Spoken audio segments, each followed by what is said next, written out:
오늘 말씀은 열왕기하 5장 15절에서 27절입니다.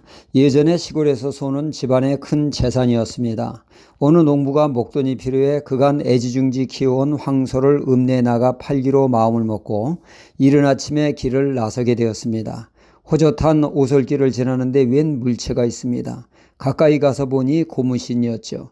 그 당시 집신을 신고 다니는 시대의 고무신은 아무나 신고 다닐 수 없는 귀한 존재였습니다. 그 말로만 듣던 고무신을 보게 된 것이죠.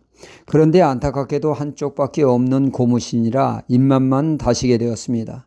아무리 고무신이 귀하다고 한쪽은 집신, 한쪽은 고무신을 신고 다닐 수는 없지 않겠습니까? 아깝지만 농부는 그 고무신을 놔두고 급히 소를 몰고 갈 길을 가게 되었습니다. 한참을 가고 있는데 또 이상한 물체가 보입니다. 가까이 가 자세히 보니 아까 본 고무신 한쪽이었습니다. 순간 농부는 고민이 되었죠. 이걸 어떡하나, 그냥 놔두고 가자니 아깝고 다시 아까 놔둔 고무신을 가지러 가자니 손은 어떻게 하고, 하지만 그냥 가자니 너무 미련이 남아 평생 후회할 것 같아 소를 나무에 단단히 묶어두고 젖먹던 힘을 다해 뛰어갔습니다. 다행히 그 고무신은 그대로 있었습니다. 그것을 가슴에 품고 발바닥에 불이 나도록 뛰어왔을 때 농부는 자신의 두 눈을 의심하게 되었죠. 글쎄, 그 큰 황소가 감쪽같이 없어졌습니다. 내가 잘못 보았나, 두 눈을 껌뻑이고 보아도 여전히 손은 없습니다. 그러니까 소도둑이 고무신을 미끼 삼아 소를 훔쳐간 것입니다. 우리는 이런 경우를 소탐대실이라고 하죠. 적은 것을 탐내다가 큰 것을 잃은 경우를 말이죠. 성경에 보면 아간이라는 자가 그런 삶을 살았습니다. 하나님께서 가나안 땅을 정복할 때 첫 성인 여리고성을 점령할 때 귀중품은 첫 열매로 하나님께 드리라고 엄히 말씀하셨습니다. 하지만 아간이라는 자가 금덩이를 보는 순간 눈이 뒤집혔고 마음이 뒤집혀 자신의 막사에 몰래 숨겨주게 됩니다. 사람의 눈을 속이는데 그는 대성공을 했으나 하나님의 눈을 속이는 데는 완전 실패했습니다. 그의 죄로 인해 아간은 물론 그의 사랑하는 아내와 아이들, 그리고 그 집에 키우는 짐승과 바둑이까지 전부 악을굴적의 돌세례를 맞고 집안이 망조가 들었습니다.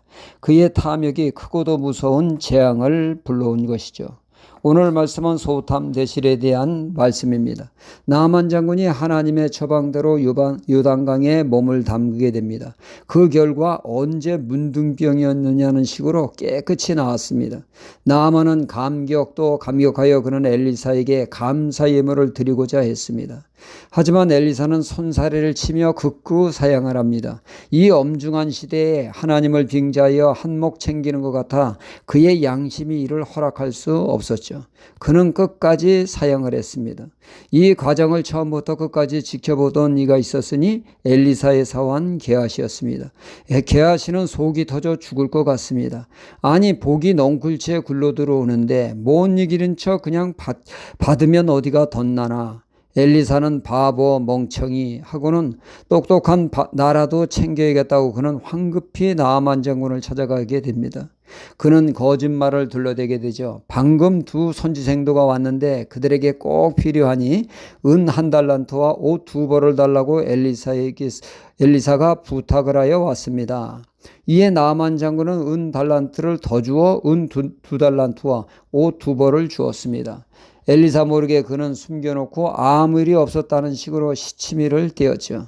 그러나 엘리사는 투시의 은사로 게하시의 행동을 일거수일투족 훤히 꿰고 있었습니다. 게하시를 향해 지금 하나님의 이름을 빙자하여 한미천 잡을 때냐 하며 무서운 예언의 말씀을 합니다. 나아만 장군의 문둥병이 너에게 갈 것이며 너희 후손에까지 이를 것이다.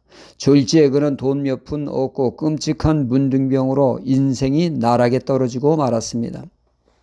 우리는 이러한 사람을 헛똑똑이라고 하죠. 누구보다 지혜롭고 슬기로워 보이나 그 결과는 참담한 경우를 말입니다. 우리는 눈앞의 이익에 너무 민감하게 반응하다 보면 자칫 이런 삶을 살 수 있습니다. 그러므로 우리는 눈앞의 이익도 중요하나 그 결과도 예측할 줄 아는 지혜가 있어야 되겠습니다. 지나친 탐욕은 그 화를 불러온다는 사실을 말이죠. 우리는 우리의 탐욕에 말씀의 브레이크를 밟아 사고를 예방하는 신앙이 되어 헛똑똑의 삶을 살지 않도록 유의해야겠습니다. 할렐루야.